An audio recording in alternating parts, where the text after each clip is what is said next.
Thank you, Andy. Thank you, Paul. Good to be here. Thought I would take this session. We're going to keep this fairly brief because I'm aware the talks are running a little bit over, so we're a little bit behind time. So I'm going to work through to try and do this a little bit briefly and whiz through. As I've been doing the last couple of days, just observing a little bit of an update from the UK. The last IP showcase in September was just at IBC, was just after the death of the Queen was announced, and we're just heading up the week after next into the coronation of the new king. So one of the things I'm doing when I'm getting back is helping with the preparations for that. Also a little shout out for this afternoon. There's one of the meetup sessions just around the corner here when myself and my colleague and friend from the industry, John Mayer, are going to be talking about timing issues in IP production. So we'd welcome you coming along if you'd like to have a discussion there.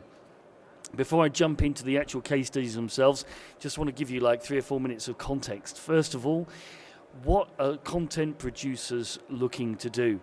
And fundamentally, they're looking to create more production value in what they do. They're wanting to reduce their cost, and they're wanting all of that in a high availability capability. So those are the key things, and all of that is overarched by effectively enabling flexibility. We have this slide that I've been using for the last few months, talking about the 3 Ps. Fundamentally, the transformation to IP production really has actually enabled workflow transformation and genuine savings because of the flexibility of the 3 Ps. We can now have the processing, the people, and the places completely fluid because of the distributed IP production capability. So IP transformation a few years ago was really about moving from an SDI cable to a format agnostic IP cable, but now this is all about the fact we can actually have whatever elements of our production and including the talent and the operators located wherever we want. Further to that, another very useful slide which I've been using a lot. I was involved in the work with the DPP a couple of years ago to do this, is looking at the different models, the different architectures for the way distributed production is done. And I think this is very important, and each of the 6 mini case studies I'm going to be talking about for the next few minutes actually highlights one of these different models as the way it's architected.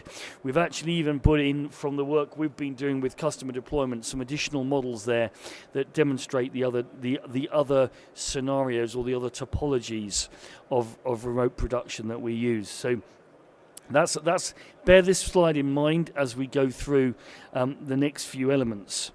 It's worth just thinking also just a slightly different pictorial representation, but also looking forward to things like 5G interconnect, which we're doing a lot of work with as well. And that top right there, the home, that's the domestic home control, because that was something that was very, very prevalent within lockdown.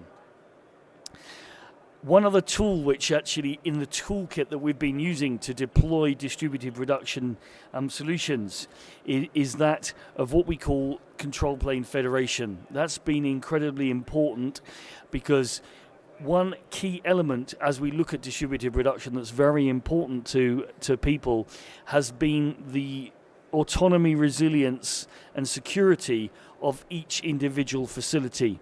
So the thing that's been really, really important is with that autonomy, resilience and security is actually being able to share between locations. So the federation capability that we have developed within Video iPath, our orchestration tool, allows us to actually interconnect different locations in a fully secure way to actually allow this sharing of resources and enable that distributed production.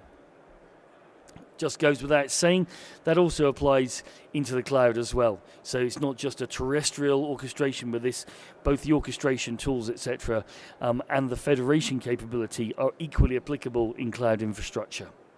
Okay, without further ado, I'm going to drop into, we're just going to do 2 minutes on each case study just to give you a real pithy overview. I'm very happy to unpack any of these if you'd like to later on. So the first one, this is a pan-European project. It's actually involves centralizing production resource for all of the countries involved in doing production for this content producer right across Europe. So there are 14 different countries who are effectively, I would describe as thin clients. So there are 2 large data centers where all of the processing resource is actually located, one in the UK, one in the Netherlands. And each of these other countries has low latency, redundant interconnect into these 2 data centers to allow them to actually make use of either of those resources. And if you look at the model at the bottom, so we've actually got the control, processing resource and the acquisition effectively all in different locations. So this is a true distributed production architecture. One other thing that in this system that just to draw your attention to is the federation tool I talked about. So just jumping back to that data center, we've got these 2 autonomous private cloud data centers, but what we have there is 2 resilient control orchestration solutions that are running, that are federated together so they can run autonomously, securely, yet can actually federate together to share resources. And you'll see also that dual diverse red-blue network interconnect to actually provide resilience from all of the different remote locations.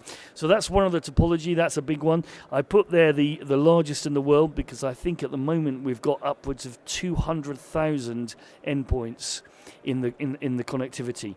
So it's truly massive, and that's actually, part of the work that we've been doing as part of that is actually making sure we have scalability in the control plane to actually support that level.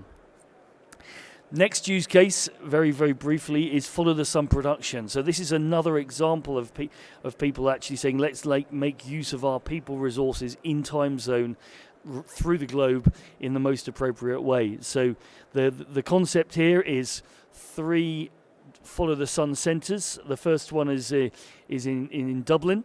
The next one is in Seattle, and I think the other one's going to be somewhere in Asia. I'm not sure it's been planned yet. But basically, the idea is that those centers can actually own and do all of the production tools. What you can see here is you've got the control and the processing and storage in one location, and it's the acquisition element that's actually being remoted. So there's fly-away capabilities for the acquisition. Those can be long lined in from wherever with all of the remote feeds, and the production, the control and the processing can be done in those 3 follow the sun locations. So that's another different mindset of doing this production. Another use case here is a national LAN WAN infrastructure. So this is the interconnect of 2110 facilities. The project started as a 2110 facility and is now worked out to actually having wide area interconnecting those. So I've actually got this here as a multi-location model because each of the locations has got all of those elements, the control, the storage, the processing, but also can be actually sharing resources freely between the different locations. So again, another element here, and the federation is indeed another important area here where we're federating control in the resource sharing between the different locations within the country. And just a little picture here, just to show you some of the different locations here, just to give you a schematic. I'm not expecting you to see that and read it detailed, but to show you the complexity of the interconnect.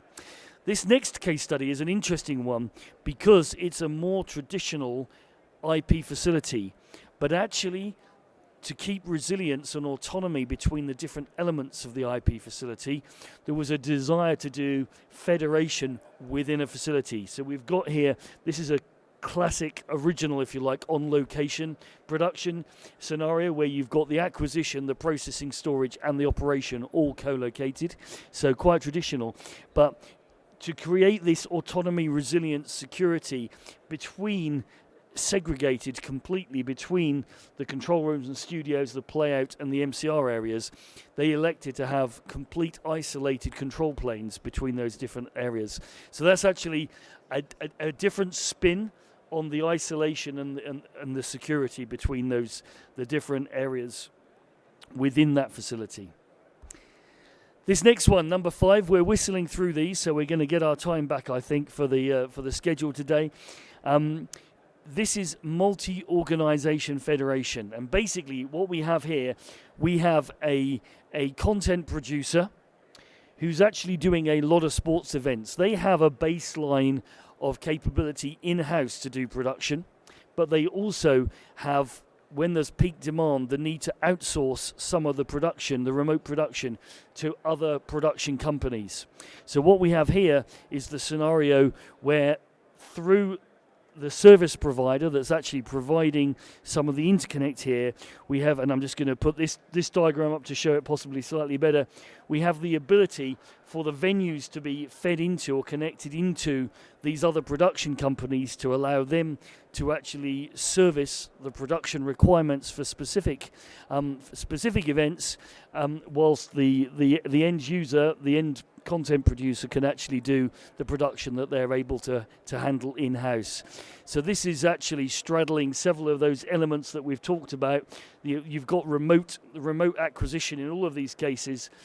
You've got the control and processing co-located obviously within those outsourced production companies, as well as the full in-house production capability that the TV studio is able to do. And this federation is another application of this federation, because you're actually federating between different entities here. So it's not just one organization that's actually federating between different locations. You've actually got different companies, potentially in some scenarios competitors, that are actually able to actually be interconnected to share the resources. Another example, I've got, don't forget the audio on here, because this is an audio only. This is a radio scenario we're looking at here. By the way, if you've just turned up recently, these are all going to be available online. So if you get your badge scanned, all of the talks, including the ones I gave yesterday and the day before on timing in IP production and compression in IP production, are all available, along with all of the other excellent presentations from the last 3 days here at the showcase. This is, as I was saying, radio production. Again, it's a different model here. So the centralized processing, so you've got the acquisition and control in the regional locations, and then you have the centralized processing as a resource available. So that's yet another one of those scenarios of the distributed production that's actually important for here. So coming into land nice and quickly to give some time back here. Some of the challenges here. So as you saw from some of these, scale has been a big challenge. All of these have been overcome, but these are just some of the things we've been looking at. So scale is important. Security is also incredibly important.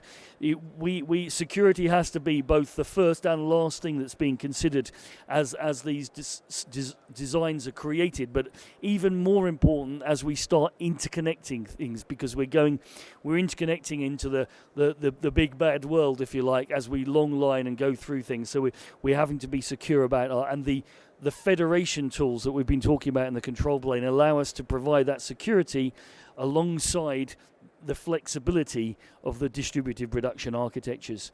Resilience is also important, so we need resilience within each facility, but we need also resilience within the long-haul interconnect that's available. So federation that I've been talking about in the control plane has been a key element that's actually been a common thread through all of those case studies that I've just been through to actually provide that. Another thing about the control plane specifically as an observation is usability. Usability is key, and IP networks are inherently complex. But there is no reason on earth why the end users should ever be exposed to the complexity of the underlying infrastructure. So the abstraction that we can provide to create the usability for the end users is vitally important, and that's one of the key tenets of all of the control plane architectures that we've been looking at. And lastly but not leastly, reliability. So coming back to my 3 Ps at the end here, in coming into land here, this is vitally important. So we are now able, in a true workflow transformational manner, to actually be flexible about the places, the processing and the people where those are all located, which actually leverages true saving and real flexibility for IP production, allowing people to do more for less and up their production value at the same time. And of course, there is some sustainability benefit in doing all of this, because we don't need to carry as much kit places, we don't need to transport as many people into different places, so there are true benefits there as well. So as usual, just a plug for this afternoon, 16:30, if you want to come and talk to John and me about timing in IP. But apart from that, it remains for me to say thank you for watching, and I'd love to buy you a cup of tea. If you want to come to the Central Hall, we're on 8101 in the Sony booth. I can also show you some of these things in action if you'd like to see that as well on the stand. And if you're ever in the UK, do call me up, and I'd like to buy you a cup of tea over there as well. Thank you very much for your time this afternoon.